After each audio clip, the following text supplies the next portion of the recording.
এটা আমাদের এখানে আশ্রম, পিছলদাও মহাপ্রভুর আশ্রম এটা। তো এখানে গিয়েছিলাম সন্ধ্যেবেলা।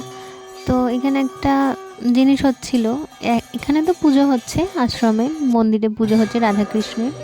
তো এখানে একটা জিনিস হচ্ছে, ব্যাপার হচ্ছে যে এখানে অনেক লোক এসছে, জায়গা জায়গা থেকে লোক এসছে, জায়গা জায়গা থেকে লোক এসে এখানে নিজেদের মতো উনুন করে রান্না করছে, রান্না করে এটাকে আবার খাচ্ছে।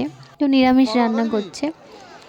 তো এটা নাকি একটা রিচুয়ালস এখানকার, মানে আমার শ্বশুরবাড়ি, আমি 8 বছর পর আমি এইটা দেখলাম, এর আগে কখনো আমি দেখিনি। তো ওই যে জায়গায় জায়গায় কিছু কিছু লোক, মানে কিছু কিছু অনেক কজন মিলে মিলে রান্না করছে। তো আর ওখানে খাওয়া দাওয়া করছে, এটাকে ভাতের বার বলে, মানে ভাতের বার না, এখানে কিছু একটা বলছিল। তো ওই যে এখানে একজন রান্না করছে, ওইদিকে কিছু লোক রান্না করছে, আবার ওইদিকে কিছু লোক রান্না করছে।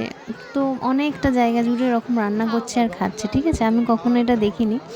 তো ব্যাপারটা বেশ ইন্টারেস্টিং আমার কাছে, মানে আমি কখনো দেখিনি, বেশ পিকনিক পিকনিক একটা ব্যাপার। তো সবাই মিলে পিকনিক করলে যেরকম হয়, সবাই পিকনিক করতে এসছে, রান্না হচ্ছে, কিছু কিছু জায়গায় জায়গায় জায়গায় জায়গায় করে রান্না করছে আর খাচ্ছে, সবই নিরামিষ খাচ্ছে। তারপরে হয়ে গেলে এই যেখানে হরিণ লুট হচ্ছে, তো বাতাসা ঘুরোচ্ছিলাম এখানে। তো এটা আমি কখনো, এই রিচুয়ালস আমি কখনো দেখিনি বা আমাদের ওখানে কখনো হয়নি।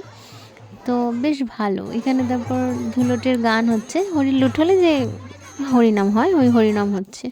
তো বেশ ভালো ব্যাপারটা।